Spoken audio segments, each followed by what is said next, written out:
काठमांडू के room number 204 की कहानी, जिसमें सीमा छोड़ाई थी गद्दारी की निशानी। सचिन भी हर कदम पर बोलता रहा झूठ। नेपाल में मिल गए जासूसी के 4 सबूत।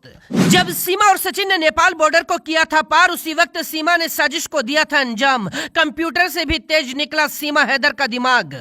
चेहरे पर मेकअप पोतकर भारत में की थी एंट्री। सीमा को बॉर्डर तक छोड़ने आया था तीसरा शख्स। बच्चों को भी किया गया था ट्रेंड।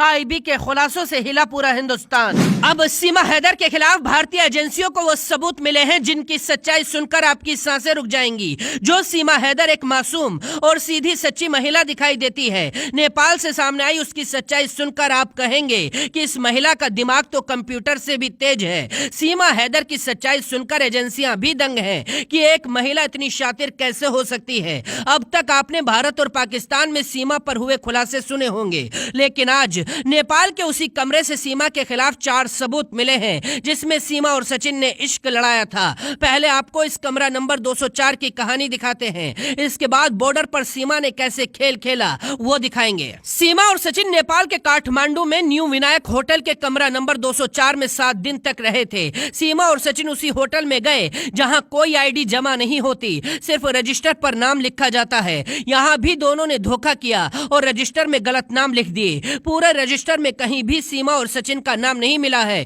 दोनों ने एक दूसरे को पति पत्नी बताया था। 7 दिन इस होटल में रुके सीमा सचिन सिर्फ कमरे के अंदर ही रहते थे। कई बार मंदिर का बोलकर बाहर जाते थे। सीमा ने खुद को हिंदुस्तानी ही बताया था। किसी को भनक भी नहीं लगी कि वो लड़की पाकिस्तानी है। इससे भी बड़ा खेल सीमा ने नेपाल के बॉर्डर पर खेला। सचिन और सीमा ने दावा किया था कि 13 मई को ये दोनों नेपाल का बॉर्डर पार कर भारत आए थे, लेकिन जब यहाँ मौजूद रिकॉर्ड सीसीटीवी और फुटेज की जांच की गई तो कहीं भी सीमा और सचिन का चेहरा नहीं दिखाई दिया। इसके बाद तो एजेंसियों का शक बढ़ता चला गया। सूत्रों का कहना है एजेंसियों को सबूतों के आधार पर शक है कि सीमा को एक भारतीय ग्रामीण महिला का गेटअप दिया गया था। चारों बच्चों को ग्रामीण भारतीय बच्चों की तरह कपड़े पहनाए गए थे। सीमा ने अपने चेहरे पर मेकअप किया था और नेपाल के पेशेवर लोगों ने सीमा की मदद की थी। इसी के बाद सीमा ने बॉर्डर पार किया है। जांच एजेंसियों के मुताबिक ऐसी ही ट्रेनिंग नेपाल में मौजूद पाकिस्तानी हैंडलर उन महिलाओं को देते हैं जिनको नेपाल बॉर्डर पार कराकर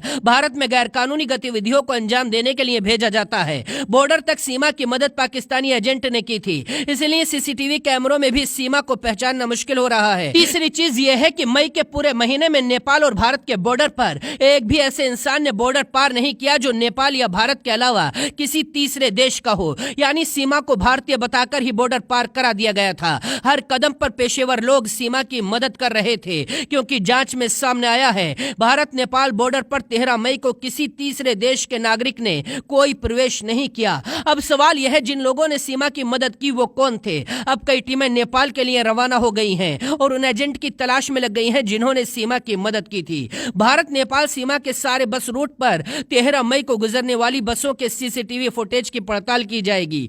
सोचने वाली बात यह भी है कि पाकिस्तान में उसने जितने भी मोबाइल फोन इस्तेमाल किए थे उनमें से एक भी वो भारत लेकर नहीं आई। नेपाल से भी उसने दूसरे लोगों के हॉटस्पॉट से व्हाट्सएप कॉल किए थे। पाकिस्तान में वो अपना पर्सनल लैपटॉप तक छोड़ आई। ये वही सीमा है जो अपनी शादी की कैसेट तक लेकर भारत आ गई, लेकिन अपना लैपटॉप घर पर ही छोड़ आई है। सीमा की गुत्थी अब शीशे की तरह साफ होने लगी है और सीमा अपने ही बुने जाल में फंसती जा रही है। बहुत जल्द सीमा का चेहरा बेनकाब होने वाला है। Bureau report, Hindustan today.